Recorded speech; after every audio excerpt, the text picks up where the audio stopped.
बौद्ध जी को प्रणाम। नमो बुद्धाय, जय भीम। और सभी क्या हो रहा है प्रदेशों बेटा? के जय सम्मानित भीम। साथी, सहारा आदित्य। राष्ट्रीय सचिव, राष्ट्रीय कार्यवाहक अध्यक्ष बादल सिंह बौद्ध जी, राष्ट्रीय सचिव, राष्ट्रीय महासचिव, सभी सम्मानित पदाधिकारी कार्यकर्ताओं को मेरा नमो बुद्धाय, जय भीम और सभी का स्वागत। सर्वप्रथम राष्ट्रीय बौद्ध महासभा का 16वां राष्ट्रीय अधिवेशन, 3 दिवसीय अधिवेशन की हार्दिक बधाई सभी को। सम्मानित साथियों, आज जूम में पे जो सम्मानित साथियों का संबोधन है, उसमें प्रस्तावना संबोधित करेंगे परम आदरणीय संस्थापक माननीय धर्मप्रकाश भारती साहब। मुख्य अतिथि रहेंगे राष्ट्रीय आचार्य जी किशोर बौद्ध जी, और कार्यक्रम की अध्यक्षता करेंगे जम्मू कश्मीर के प्रदेश अध्यक्ष माननीय तुलसीदास बौद्ध जी। मुख्य वक्ता के रूप में छत्तीसगढ़ से विजय बौद्ध जी, राष्ट्रीय महासचिव प्रभारी छत्तीसगढ़, तेलंगाना और आंध्र प्रदेश। मध्य प्रदेश के प्रदेश अध्यक्ष आदरणीय डीपी बौद्ध जी, उत्तराखंड के वरिष्ठ सदस्य आदरणीय गोविंद राम गौतम जी, और झारखंड के सम्मानित राम प्रसाद बौद्ध जी प्रदेश अध्यक्ष। ये लोगों का संबोधन रहेगा आज। तो मैं सबसे पहले प्रस्तावना के लिए संस्थापक माननीय धर्मप्रकाश भारती साहब को मैं निवेदन करूंगा कि वो अपना संबोधन करें। आदरणीय धर्मप्रकाश भारती बौद्ध जी, संस्थापक अध्यक्ष।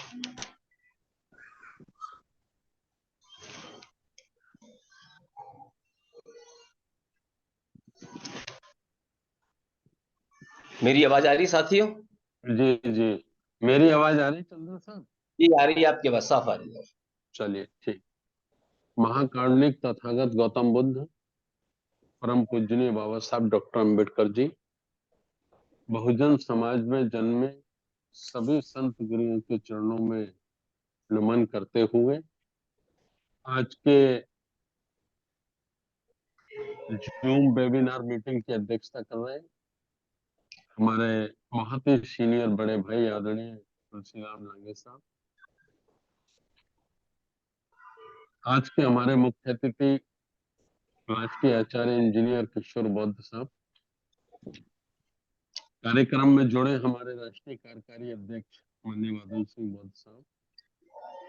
देश भर से जुड़े सभी राष्ट्रीय बौद्ध महासभा के हमारे राष्ट्रीय कार्यकारिणी, राष्ट्रीय पदाधिकारी, प्रदेश कार्यकारिणी, प्रदेश पदाधिकारी, संभाग और जिलों के जिम्मेवार साथियों को मेरा सादर नमो बुद्ध है। साथियों, आज से हमारा 3 दिवसीय राष्ट्रीय अधिवेशन जूम पर शुरू हो रहा है। इसके लिए मैं इसके सभी साथियों का बहुत बहुत धन्यवाद करता हूं, सभी का बहुत आभार व्यक्त करता हूं और सबको इसके लिए बधाई देता हूं कि हम लोग पिछले 17-16 वर्षों से कंटिन्यू, निरंतर, बिना रुके, बिना झुके, बड़ी ताकत के साथ सारे साथी मिलजुल कर इस धम्म मूवमेंट को, धम्म आंदोलन को आगे बढ़ाने में लगे हैं। इसके लिए मैं सभी का बहुत बहुत आभार व्यक्त करता हूँ, सबको धन्यवाद करता हूँ। साथियों, राष्ट्रीय बौद्ध महासभा बनाने का उद्देश्य, इसके बारे में हमारे जो पुराने साथी हैं वो बड़े अच्छे से जानते हैं, लेकिन हमारे जो साथी नए जुड़े हैं उनको अभी इसकी पूरी जानकारी नहीं। इसकी स्थापना करने का मन में ख्याल क्यों आया, राष्ट्रीय बौद्ध महासभा को बनाने की जरूरत क्यों महसूस हुई, राष्ट्रीय बौद्ध महासभा का मुख्य उद्देश्य क्या रहेगा, क्या है, क्या हमको करना है। इस संबंध में प्रस्तावना के रूप में मैं आज इस 3 दिवसीय अधिवेशन का शुभारंभ करते हुए अपनी बात को शुरू कर रहा हूं। साथियों, सबसे पहले दिमाग में ये बात रहती थी,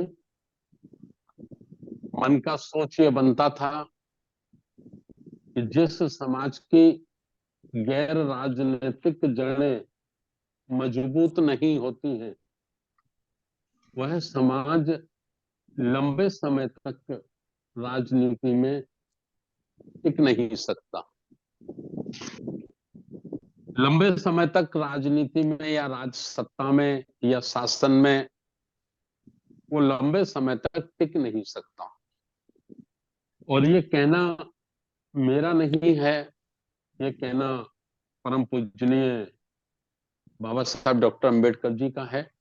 उन्होंने अपनी कई किताबों में इसको लिखा है, कई स्पीच में उन्होंने कहा है।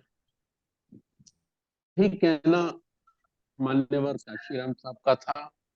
उनको तो सैकड़ों बार मैंने सुना है, मैं गवाह हूं। मान्यवर काशीराम साहब भी कहते थे कि जिस समाज की गैर राजनीतिक जड़ें मजबूत नहीं होती हैं, वो समाज लंबे समय तक राजनीति में कामयाब नहीं हो सकता। बनाने का जो राष्ट्रीय बौद्ध महासभा बनाने का जो उद्देश्य था, उसमें एक ये पॉइंट शामिल था जो मैंने आपके बीच में रखा है। दूसरा बिंदु ये राजनीतिक रूप से या धार्मिक रूप से देश भर में काम कर रहे थे, उन संगठनों की जो गति थी वो शून्य थी, उसकी कोई स्पीड नहीं थी। 365 दिन उनको काम करना था।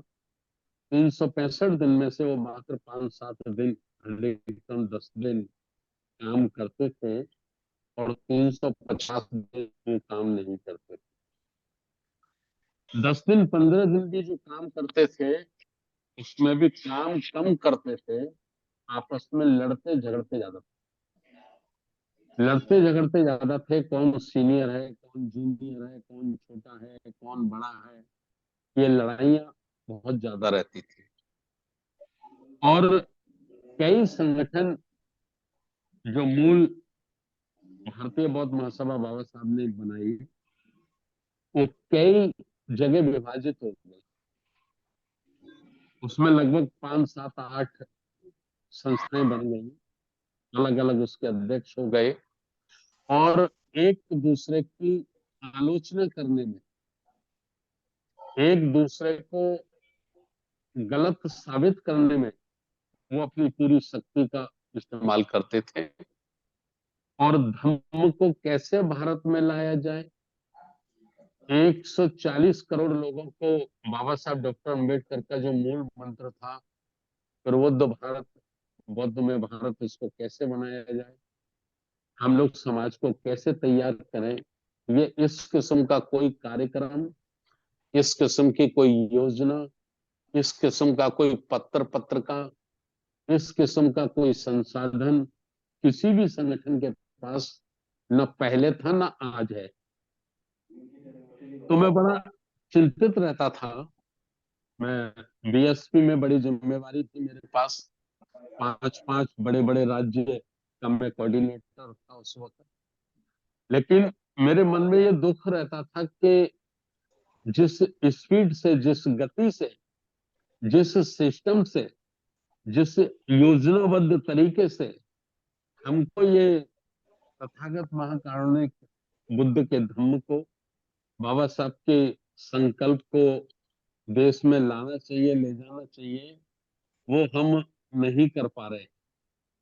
तो इस तरह से बहुत परेशान रहने के बाद मैं काफी दुखी रहता था। और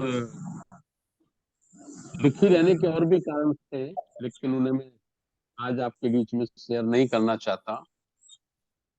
तो जिन मान्यवर काशीराम साहब ने बहुत सारे हीरे तराश तराश कर तैयार किए थे पूरे देश भर में, लेकिन किसी कारणवश वो हमारे हीरे जो 24 कैरेट का गोल्ड था, वो अपने घरों में बैठे हुए थे, या तो घरों में बैठ गए थे या उनको घरों में बिठा दिया था।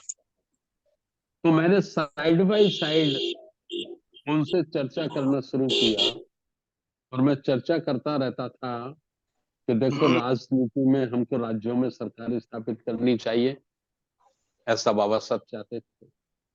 सेंटर में भी, केंद्र में भी हमें हमारी अपनी सरकार बनानी चाहिए, ऐसा बाबा साहब चाहते थे, ऐसा मान्यवर काशीराम साहब चाहते थे।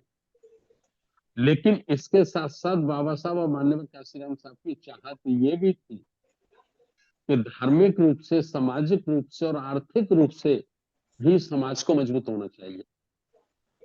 जब तक समाज संस्कार रूप से, यानी कि धार्मिक रूप से, जब तक समाज आर्थिक रूप से, सामाजिक रूप से मजबूत नहीं होगा, तब तक राजनीति में भी हम उसका कोई बड़ा फायदा नहीं ले पाएंगे। जितना फायदा समाज को मिलना चाहिए उतना नहीं मिल पाएगा।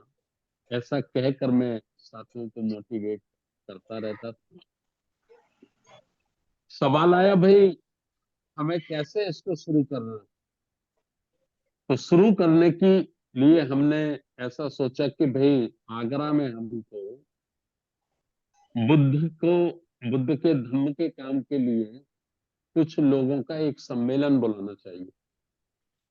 सम्मेलन बुलाना चाहिए। तो 2007 में ये तय हुआ कि भाई 12 अक्टूबर हम लोग चर्चा करेंगे, 13 अक्टूबर हम लोग चर्चा करेंगे, और 14 अक्टूबर को यदि चर्चा सकारात्मक होती है, रिजल्ट उसके अच्छे आते हैं, तो 14 अक्टूबर को फिर हम लोग इसकी सही रूपरेखा पूरे देश के सामने रखेंगे। अब प्रश्न ये आया कि भाई इस कार्यक्रम का संयोजक किसको बनाया जाए। तो मैंने बहुत सारे साथियों से आगरा में बात की।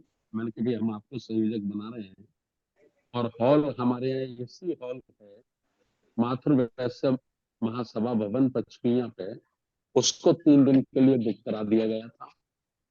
तो बुक कराने के बाद जब हमने साथियों से कहा, तो कोई भी साथी, एक भी साथी कार्यक्रम का संयोजक बनने के लिए तैयार नहीं था।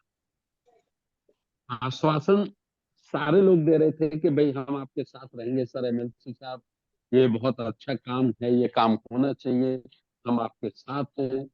लेकिन नाम नहीं आना चाहिए हमारा, हम पर्दे के पीछे रहेंगे, हम ओपन नहीं रहेंगे।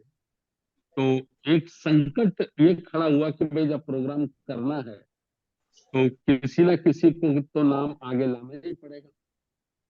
तो जब कोई साथी तैयार नहीं हुए, तो हमारा सबसे छोटा बेटा बॉबी भारती, उस वक्त उसकी उम्र थी 16 वर्ष, 15-16 वर्ष उसकी उम्र थी। मैंने कहा बॉबी, हम 3 दिन का ये राष्ट्रीय अधिवेशन, और उसका विषय रखा गया था धम्म की धीमी गति की, बौद्ध धम्म की, भारत में बौद्ध धम्म की धीमी गति की, ये विषय था। और 3 दिन का हमने उस पर अधिवेशन बुलाया। उसके लिए हमने हमारे अभी नहीं है, दिवंगत हो गए हैं, डॉक्टर धर्म कीर्ति, जिन्होंने 500 इतनी मोटी मोटी किताबें लिखी है बाबा साहब के ऊपर, और मेरे ख्याल 3, 4, 5 सब्जेक्ट में वो पीएचडी। उनको हमने निवेदन किया दिल्ली में जाकर कि आपको इस कार्यक्रम की अध्यक्षता करनी है। तो उन्होंने उसकी अध्यक्षता करना स्वीकार किया। दूसरा, सम्यक प्रकाशन के जो संपादक थे वो भी अभी नहीं है, वो भी दिवंगत हो गए हैं, हमारे महाउपासक शांति प्रसाद बौद्ध। उनको हमने निवेदन किया कि आपको चीफ गेस्ट रहना है, ये हमारे 3 दिन का हम प्रोग्राम करना चाहते हैं। तो उन्होंने भी हमारा निवेदन स्वीकार किया और आदरणीय बाबूजी रामकिशन अशोकन जी, हमने उनको उसमें चीफ स्पीकर रखा कि बाबूजी आप बहुत पुराने हैं, तो आपको मुख्य वक्ता के रूप में और इस कार्यक्रम में रहना है। डर ये लग रहा था कि भाई ये हॉल जो उसमें 500 चेयर लगती हैं और करीब 40 लोग ऊपर स्टेज पे बैठते हैं, तो इतने लोग आ पाएंगे कि नहीं आ पाएंगे, बड़ा कंफ्यूजन था। लेकिन मन में ऐसा लगा कि भाई जब काम करना है तो फिर नतीजों से नहीं डरना चाहिए। नतीजा क्या होगा इस बात का कोई भय दिमाग में नहीं होना चाहिए। हम पवित्र कार्य करना चाहते हैं तो फिर हमको लग जाना चाहिए। तो हम लोग लग गए और खुशी की बात यह है कि तीनों दिन हॉल हाउसफुल रहा। 150-200 कुर्सी बाहर डलवानी पड़ी और उनके लिए एलडी स्क्रीन अलग से लगवानी। तीनों दिन हाउसफुल रहा हॉल, तो उससे हमारा काफी हौसला बढ़ा और ऐसा लगा कि ये काम चल सकता है। धर्म का काम भारत में चल सकता है, हम लोग इसमें सफल हो सकते हैं। तो ये काम शुरू हुआ और 14 अक्टूबर 2007 को आगरा की पावन धरती पर राष्ट्रीय बौद्ध महासभा के नाम के संगठन की घोषणा हो गई, उसको घोषित कर दिया गया और ये काम चला। जब ये काम चलता रहा तो मैं अपने एक जीवन की बहुत बड़ी रहस्योद्घाटन आपके बीच में करना चाहता हूँ।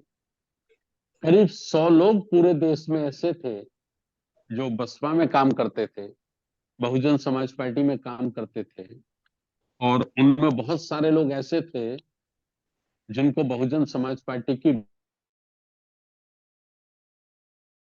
मेरा काफी योगदान था।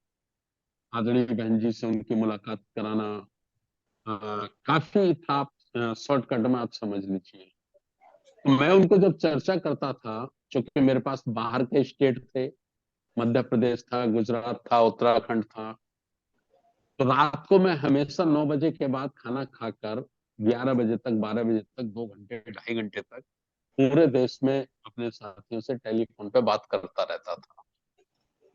तो 100 साथी कम से कम ऐसे थे पूरे देश में जो मुझे ये कहते थे कि साहब जिस दिन फुल टाइम ये काम आप शुरू करोगे उस दिन हम भी आपके साथ फुल टाइम इस काम में लग जाएंगे। मैं उनको कहता था पार्टी का काम कौन करेगा?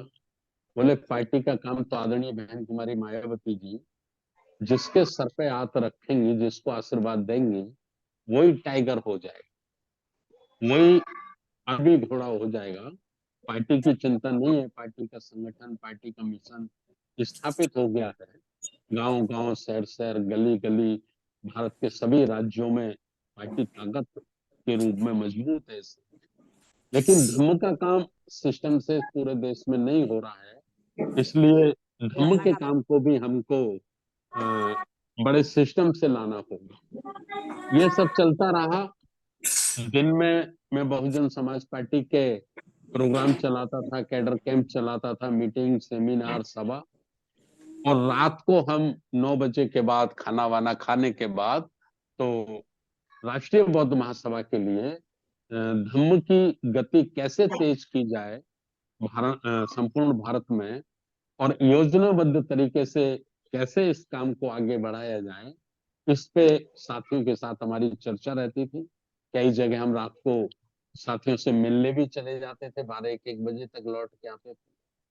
तो ये सब चलता रहा।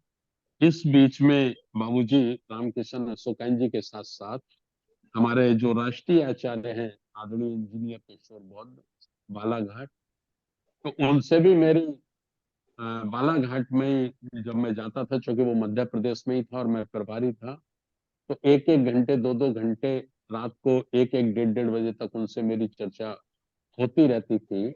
और बड़ा उनका सकारात्मक जीवन था मूवमेंट के लिए, मिशन के लिए। वो कैडर देते थे, लेकिन उनका काम कुछ जो स्वार्थी किस्म के लोग थे, जो नहीं चाहते थे कि मिशनरी लोग मूवमेंट में आगे आए, तो ऐसे लोगों ने उनको बड़ा निराश कर रखा था।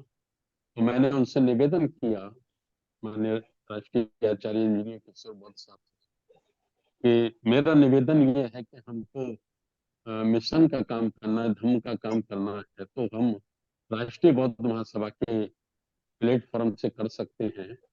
और बामसेफ के साथियों ने मुझे आपके बारे में बताया कि आपका कैडर बहुत प्रभावी रहता है, बहुत अच्छे से आप एक्सप्लेन करते हैं, ब्रीफ करते हैं, और माइंड को आप क्लियर करते हैं। तो बड़ी खुशी की बात है, बाबा साहब और बुद्ध की हमारे ऊपर कृपा हुई कि उन्होंने मुझे कहा कि नहीं साहब, जैसा आप कहेंगे मैं तैयार हूँ, और मुझे यही काम करना है। जीवन में कभी एमपी नहीं बनना, एमएलए नहीं बनना, सभासद नहीं बनना, पार्षद नहीं बनना, गांव का प्रधान नहीं बनना।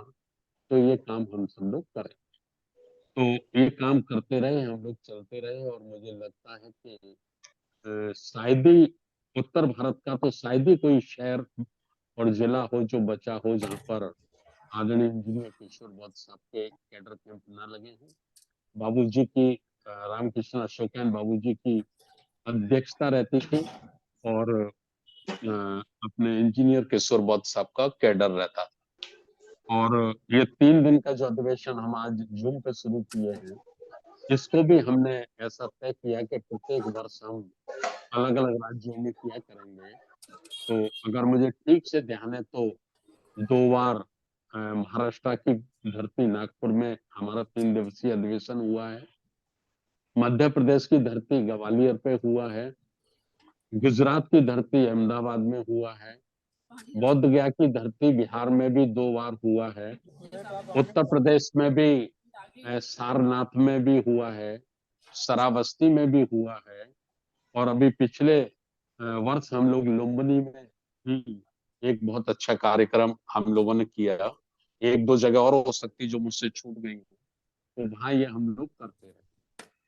2015 आ गया, और 2 जुलाई 2015 को परिस्थिति ऐसी निर्मित हो गई कि आदरणीय बहन जी हमको लखनऊ बुलाई, और बुलाकर सुबह 10 बजे बुलाई, और 1 बजे तक वो हमें समझाती रही। उससे पहले भी 4 बार बहन जी मुझे 2-2 घंटे बिठा के समझाई थी कि भाई देखो, मुझे आप ऐसा समझते हो कि आपके बारे में मुझे पता नहीं चलता है।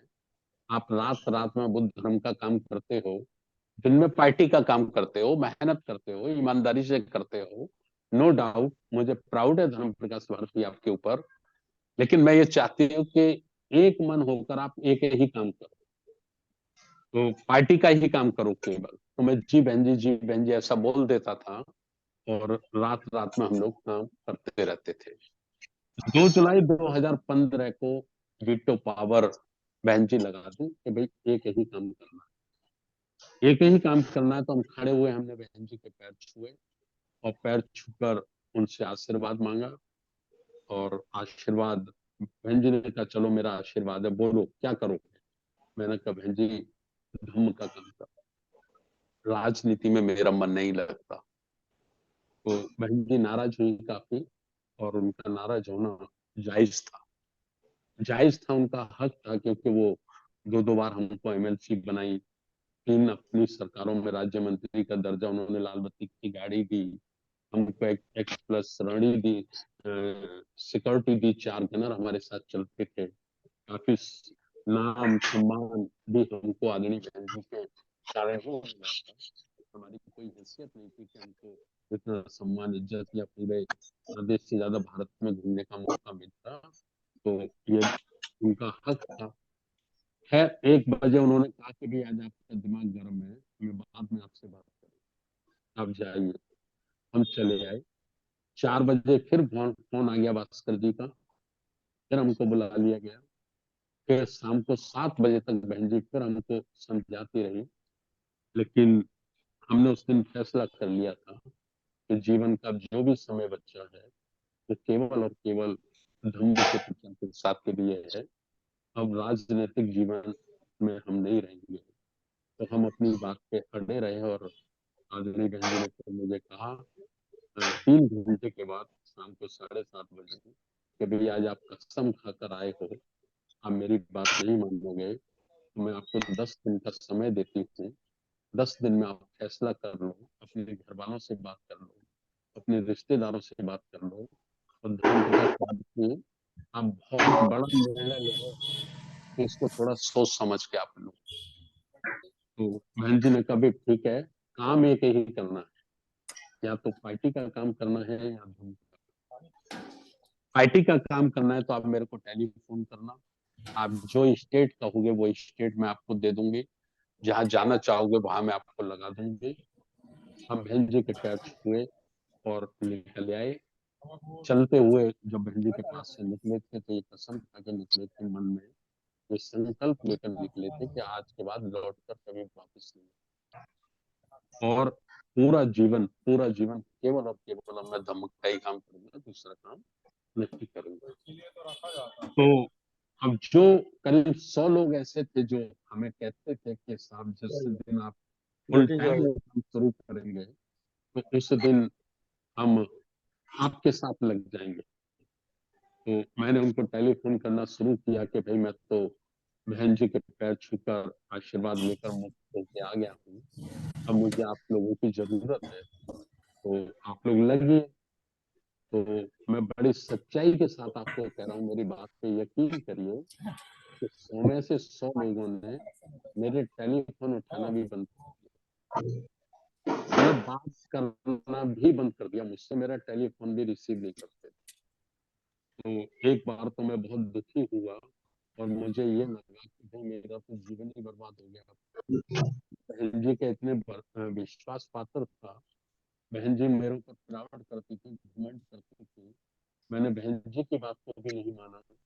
और ये साथी लोग भी तो मेरा साथ हम नहीं दे रहे, तो हम लोग कैसे ये काम कर पाएंगे।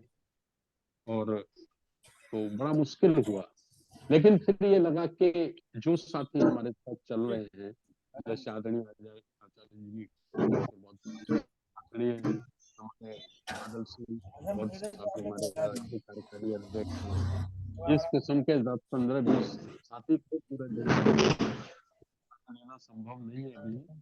तो लगा कि चलो भाई जो साथी हैं इन्हीं को साथ लेकर हम कोशिश करेंगे, प्रयास करेंगे, कोशिश करेंगे, प्रयास करेंगे कि हमको भारत के 140 करोड़ लोगों तक बाबा साहब का ये जो संकल्प है प्रबुद्ध भारत और बुद्ध में भारत, इसको पहुंचाने के लिए हम लोग काम करेंगे, करते रहेंगे।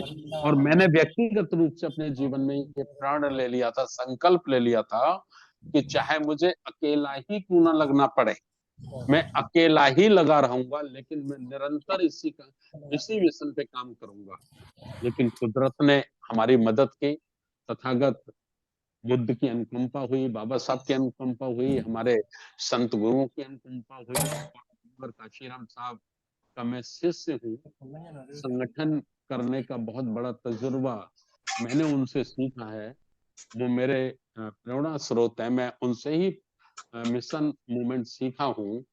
तो इस तरह से हमारे सभी साथियों ने, जो कम संख्या थी 10, 15, 20 ही लोग थे पूरे देश में, लेकिन सभी साथी बड़े ईमानदारी से निस्वार्थ होकर तो आरबीएम राष्ट्रीय बौद्ध महासभा के साथ जुड़े, आज तक निरंतर वो हमारे साथ चल रहे हैं। मैं उनका भी बहुत बहुत अभिनंदन करता हूँ और धन्यवाद करता हूँ कि वो साथी हमारे साथ जुड़े, और उनके सहयोग से आज हम लगभग 27 राज्यों में हमारी यूनिट है। 27 राज्यों में राष्ट्रीय बौद्ध महासभा की यूनिट है। और मैं बड़े घमंड के साथ कह सकता हूँ, फक्र के साथ कह सकता हूँ कि बहुजन समाज पार्टी को छोड़कर अगर धम्म की विचारधारा पे काम करने वाला कोई संगठन भारत में 1 नंबर पर है एक नंबर पर है, जिसकी गति बहुत तेज है, जो योजना बनाकर, जो प्री प्लानिंग इस मूवमेंट को संगठन चला रहा है, तो उस संगठन का नाम है राष्ट्रीय बौद्ध महासभा। मुझे मुझे ये फख्र है अपने साथ पर। नरेश रवि भी हमारे बहुत पहले से जुड़े, सबके नाम नहीं लेना चाहता, मैं भी चाहता हूँ। 15-20 साथी थे जो उस समय से लगे और आज तक हमारे साथ लगे हैं। और अभी भी कभी मैं जब दुखी होता हूँ, उनसे बात करता हूँ, तो वो मेरा बहुत हौसला बढ़ाते हैं। वो कहते हैं, साहब आप क्यों चिंता करते हो, आप बीमार क्यों, आप टेंशन लेते हो कि बीपी बढ़ रहा है, शुगर बढ़ रहा है, ये बढ़ रहा है, कुछ नहीं होगा आपको, कुछ नहीं होगा, हम सबकी दुआएं आपके साथ है, आप लगे रहिए, आप बस लगे रहिए, मार्गदर्शन करते रहिए। तो मुझे इतनी ऊर्जा आती है, मैं सुबह 8 बजे नहा धो के और तैयार होके फिर निकल जाता हूँ। रात को ऐसा लगता है सुबह उठ पाऊंगा कि नहीं उठ पाऊंगा, लेकिन सुबह 10 बजे से पहले मैं घर छोड़ देता हूँ। पूरे देश में अभी मैं घूम रहा हूँ, आप लोग देख रहे हैं पिछले साल भर से, है ना। तो ये सब रहा, तो इन सबका मैं आभार व्यक्त करना चाहता हूँ और निवेदन करना चाहता हूँ ये कि आप समीक्षा करिए, हमारे जितने भी साथी हैं वो सारे के साथ, सारे साथी पूरे देश के सामने एक प्रश्न छोड़े कि 2007 में 14 अक्टूबर 2007 को राष्ट्रीय बौद्ध महासभा बनी थी, उससे पहले भारत में कितने लोग थे जो बुद्ध का नाम लेते थे, कितने हमारे संगठन थे जो बुद्ध वंदना से अपना कार्यक्रम शुरू करते थे, कितने हमारे गृहस्थ जीवन के लोग थे जिनके परिवारों में बुद्ध के संस्कारों से कार्यक्रम संपन्न होते थे। अगर महाराष्ट्र को हम छोड़ दें तो लगभग ये संख्या शून्य जैसी, लोग थे, कुछ परसेंट नहीं था उनका। लेकिन पिछले 15 वर्षों में बहुजन न्यूज पेपर जो चला, उसका भी बड़ा सहयोग है। आज आचार्य आचार्य आदरणीय हमारे इंजीनियर किशोर बौद्ध साहब का बाबूजी, रामकृष्ण अशोकन जी का, बादल सिंह बौद्ध जी का, RS रवि साहब का, इन सब का, और हमारे बाबूजी मध्य प्रदेश में भी नहीं, हमारे बीच में हरिदास राजौड़िया जी, इन सबका जो जीवन संघर्ष रहा, उससे आज हम कह सकते हैं कि देखिए आप, पिछले ओबीसी के लोग कभी भी अपने कार्यक्रमों में बाबा साहब का भी फोटो नहीं लगाते थे, बाबा साहब का भी चित्र नहीं लगाते थे, भगवान बुद्ध का तो छोड़ ही दो। लेकिन आज आज हम देख रहे हैं कि आदिवासी समाज का हो, दलित समाज का हो, ओबीसी समाज का हो, तथागत बुद्ध का भी चित्र लगता है, बाबा साहब का भी चित्र लगता है। और 50% से ज्यादा पिछड़े वर्गों में, ओबीसी का मैं कह रहा हूँ, शेड्यूल कास्ट और शेड्यूल ट्राइब में तो 90%, गारंटी मेरी कि 90% कार्यक्रम बुद्ध वंदना पंचशील से शुरू होते हैं। लेकिन ओबीसी में भी 50% कम से कम कार्यक्रमों में बुद्ध वंदना पंचशील होता है। और कई हमारे पढ़े लिखे ओबीसी में आजकल प्रोफेसर, बड़े बड़े जो बच्चे पिछड़ी जातियों से पढ़ लिख कर आगे आए हैं, आज वो ऐसा स्पीच करते हैं, ऐसा भाषण करते हैं कि बाबा साहब का, बुद्ध का नाम, फूले का, साहू का, सबके नाम देते हैं। तो मैं ये क्रेडिट राष्ट्रीय बौद्ध महासभा के एक एक साथी को जिन्होंने समय दिया, पैसा दिया और अपना मन लगाकर, जो मैं अनुरोध करता गया उसी तरह से वो साथी काम करते गए, उसका नतीजा हुआ कि आज हमारे राजनेताओं को भी बुद्ध की बात करनी पड़ती है, बुद्ध का नाम लेना पड़ता है। तो प्रस्तावना में मैंने ये आज के अपने कटु अनुभव आप लोगों के बीच में रखे हैं, इस उम्मीद से, इस निवेदन से मैंने ये अनुभव रखे हैं कि अभी काम पूरा नहीं हुआ है, अभी काम शुरू हुआ, अभी काम पूरा नहीं हुआ है, अभी काम शुरू हुआ। अब हमको बहुत ज्यादा ताकत अपने युवाओं पे लगानी है, तैयार करने के लिए यूथ को हमें तैयार करना है। या तो हम अपने परिवार से एक एक बच्चा निकालें, नहीं तो हम समाज में से निकालें, लेकिन ये संकल्प ले लें कि हमको बहुत जल्दी युवाओं के हाथ में, नौजवानों के हाथ में ये धम्म की बागडोर देनी, उनकी लीडरशिप हमको अपने युवाओं के हाथ में देनी है और उनको नैतिक, चरित्रवान, संस्कार संस्कारी बनाना है। यदि ये काम करने में हम सफल हो गए तो हम बहुत जल्दी परम पूजनीय बाबा साहब डॉक्टर अम्बेडकर जी का संकल्प प्रबुद्ध भारत और बौद्धमय भारत बनाने में सफल हो सकते हैं, कामयाब हो सकते हैं। ऐसी उम्मीद के साथ, ऐसी ऊर्जा के साथ हम सब साथियों को लगना है। उन्हें एक बार राष्ट्रीय बौद्ध महासभा के 16 वर्ष पूरे होने पर आपको बहुत बहुत धन्यवाद, बहुत बहुत आभार, बहुत बहुत बधाई। नमो बुद्धाय, जय भीम। बहुत बहुत साधुवाद।